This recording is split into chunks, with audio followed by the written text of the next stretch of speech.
ॐ श्री परमात्मने नमः। अथ चतुर्दशोऽध्यायः गुणत्रय विभाग योगः। श्रीभगवानुवाच परं भूयः प्रवक्ष्यामि ज्ञानानां ज्ञानमुत्तमं यज्ञात्वा मुनयः सर्वे परां सिद्धिमितो गताः। इदं ज्ञानमुपाश्रित्य मम साधर्म्यमागताः सर्गेऽपि नोपजायन्ते प्रलये न व्यथन्ति च। मम योनिर्महद्ब्रह्म तस्मिन् गर्भं दधाम्यहं सम्भवः सर्वभूतानां ततो भवति भारत।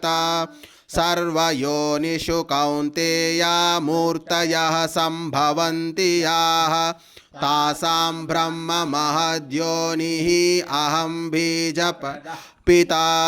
सत्वं रजस्तम इति गुणाः प्रकृतिसम्भवाः निबध्नन्ति महाबाहो देहे देहिनमव्ययम्। तत्र सत्वं निर्मलत्वात् प्रकाशकमनामयम् सुखसङ्गेन बध्नाति ज्ञानसङ्गे चानघ। रजो रागात्मकं विद्धि तृष्णासङ्गसमुद्भवम् तन्निबध्नाति कौन्तेया कर्मसङ्गेन देहिनम्। तमस्त्वजं विद्धि मोहनं सर्वदेहिनां प्रमादालस्य निद्राभिः तन्निबध्नाति भारत। सत्वं सुखे संजयति रजः कर्मणि भारत। ज्ञानमावृत्य तु तमः प्रमादे संजयत्युत। रजस्तमश्चाभिभूय सत्वं भवति भारत। रजः सत्वं तमश्चैव तमः सत्वं रजस्तथा। सर्वद्वारेषु देहेऽस्मिन् प्रकाश उपजायते। ज्ञानं यदा तदा विद्यात् विवृद्धं सत्वमित्युत। लोभः प्रवृत्तिरारम्भः कर्मणां शमः स्पृहा। रजस्येतानि जायन्ते विवृद्धे भरतर्षभ। प्रवृत्तिश्च प्रमादो मोह एव च तमस्येतानि जायन्ते विवृद्धे कुरु नन्दन।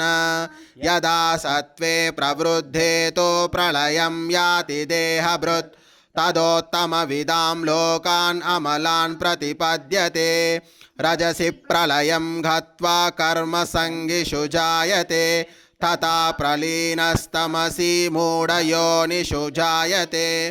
कर्मणः सुकृतस्याहुः सात्विकमलं फलं रजसस्तु फलं दुःखम् अज्ञानं तमसः फलं। सत्त्वात् संजायते ज्ञानं रजसो लोभ एव च। प्रमादमोहौ तमसो भवतो ज्ञानमेव च। ऊर्ध्वं गच्छन्ति सत्त्वस्ता मध्ये तिष्ठन्ति राजसाः। जगन्यगुणवृत्तिस्था अधो गच्छन्ति तामसाः। नान्यं गुणेभ्यः कर्तारं यदा द्रष्टानुपश्यति गुणेभ्यश्च परं वेत्ति मद्भावं सोऽधिगच्छति।